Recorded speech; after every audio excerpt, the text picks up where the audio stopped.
How's it? It's dirty. So today, I'll show you guys how to make some bone broth for your dog. Let's do it.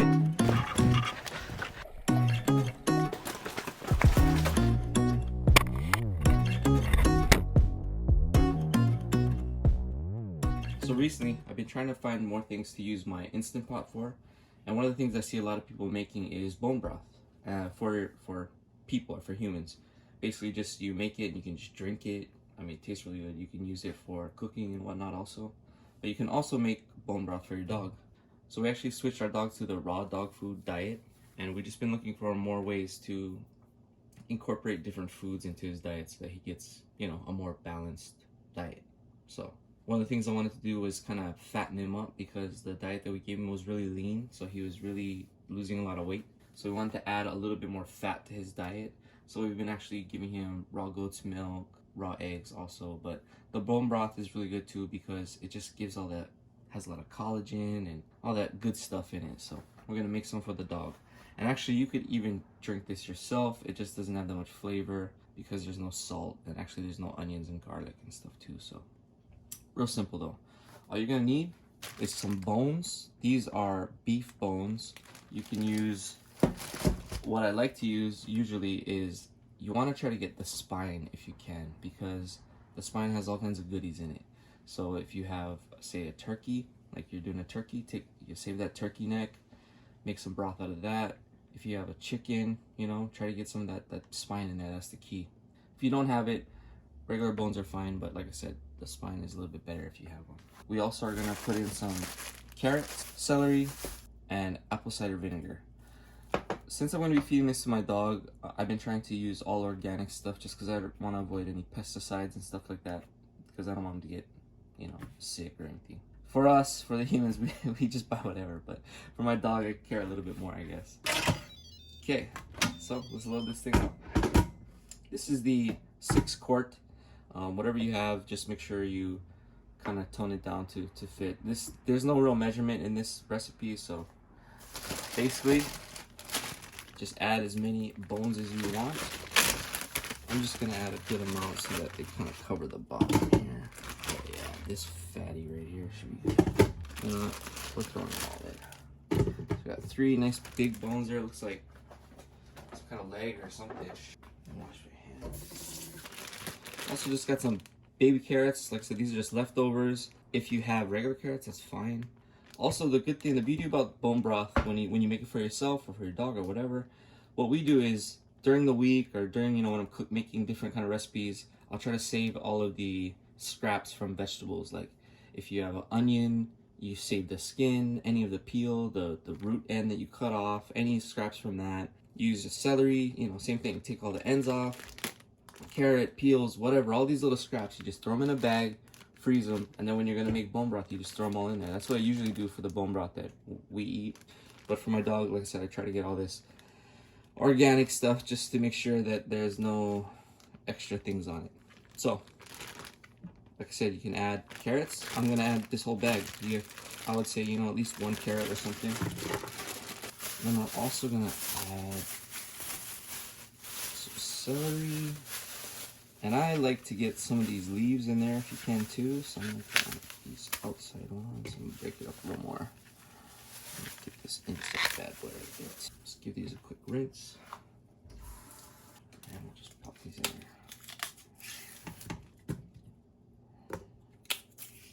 there. Okay. Now we add some apple cider vinegar. This helps kind of break down everything in there, so you get all the extra goodies out of there too. This again is kind of up to you. I like vinegar, so I put a little extra, and yeah, just put a little bit in there. And then after that, you're just gonna have to add enough water to cover everything in the Instant Pot. Alright, so there you go. Just enough water to cover everything in there, and that's it. Let's cover this up and pressure cook it. Make sure your stuff's sealed, and we're gonna put it in for pressure cook, normal, and then we're gonna pressure cook it for 1 hour and 20 minutes. If you're in a rush when it is done, feel free to quick release it if you need to. we're gonna be running to the store right now, so we're just gonna let it go. Once it's done, we're gonna release the pressure, and then what I like to do is basically take all of the bones and vegetables out as much as you can, kind of set them in a bowl or something to cool because they're gonna be really hot. And then what you're gonna do is strain all of the liquid out into jars or whatever you want to store them in. But we're gonna run to the store. We actually have to grab some more food for our dog, some vegetables and stuff. And I'll be back to strain this stuff out. Right on. All right, so we just got home from shopping. Looks like the pressure release is down. Just to be sure, I'm just gonna kind of, yeah, there we go. Let's see what it looks like. Oh, that looks good. Let's see.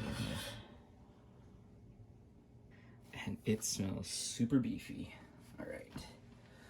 So like I said, what I'm gonna do is get a bowl. I'm gonna just try to take out all this stuff so that it cools down a little bit faster. Then I'm also gonna take this pot out of the instant pot or the pressure cooker. I'm gonna turn this on too, actually.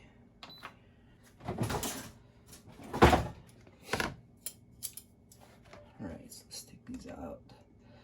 All right, and as you can hear, I'll show you it.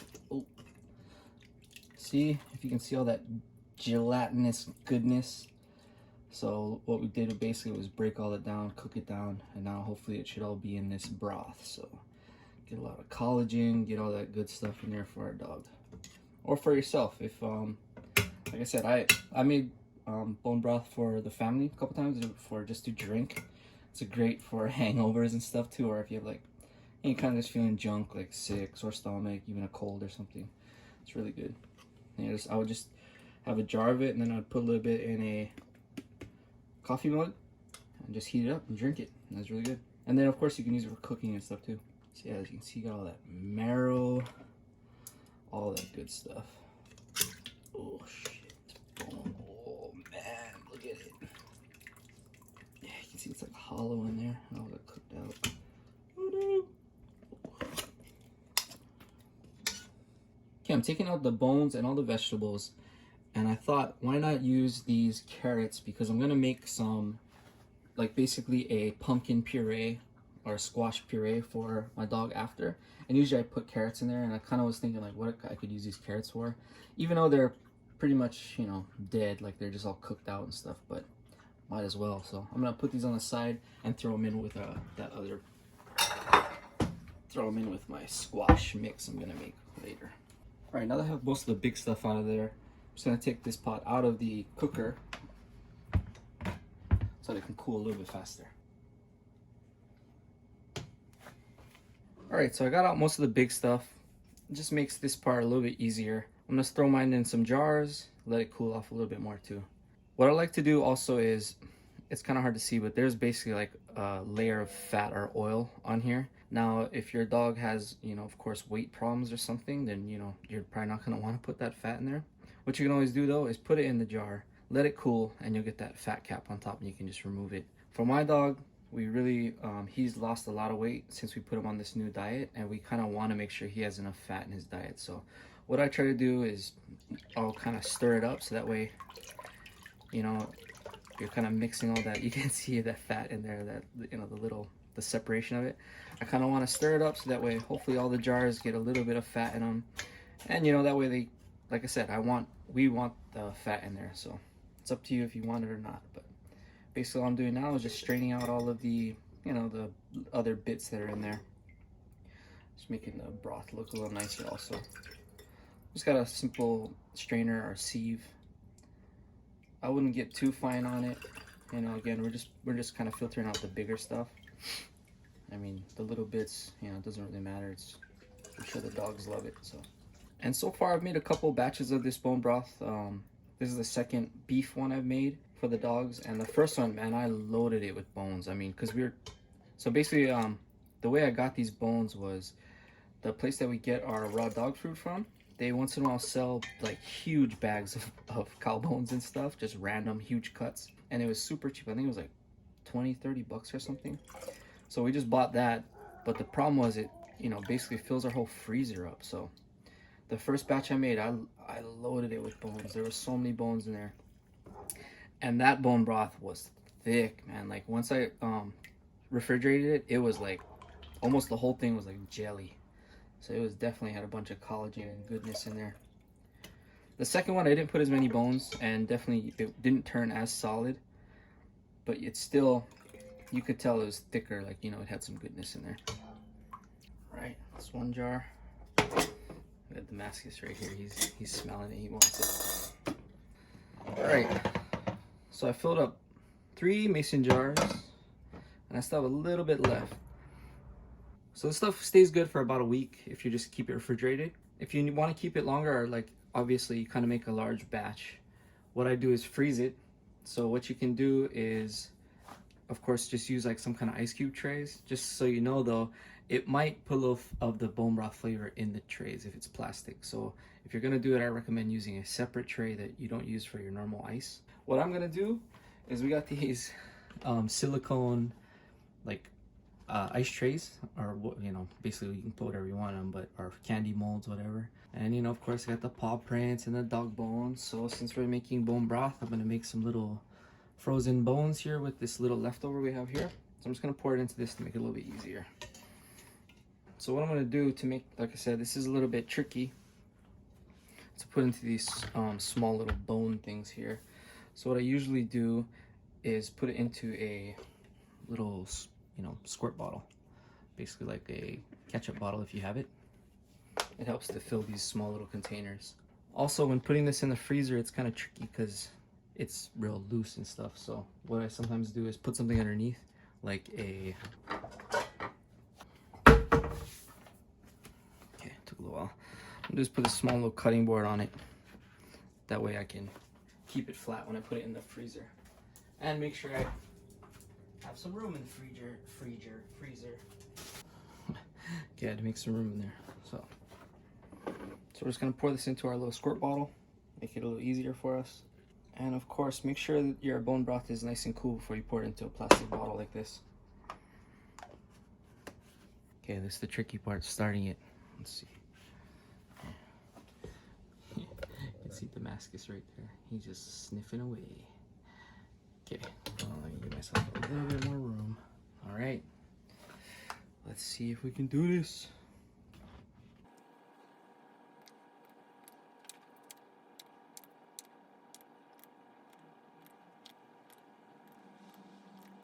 All right, there we go. So yeah, I'm gonna throw these in the freezer. Yeah, then we'll have some nice little bone broth, bone sickles, I guess you could call them. And since they're nice and small, you don't really have to even defrost these. You can just give it to a frozen if you want. But sometimes we'll, you know, throw them in the micro for like 30 seconds just to soften them up if you have maybe a smaller dog or something. But yeah, I hope this video helped. Make use of your Instant Pot if you have one at home. Make use of some bones that you probably wouldn't use. Especially like I like to use the turkey neck if you know, around Thanksgiving or Christmas or something. Throw that in there. You know, if you have a chicken carcass, throw it in there. And of course these bones, you know, it's good stuff. And like I said, if you want to make this for yourself, you could drink this if you want too. It's just there's no flavor. I would add a little salt, you know, maybe some onions, garlic, and maybe a bay leaf if you're gonna make it for yourself. But basically you can follow the same way. All right, I hope you guys are having an awesome week. Good day. This is Dirty. Shoots.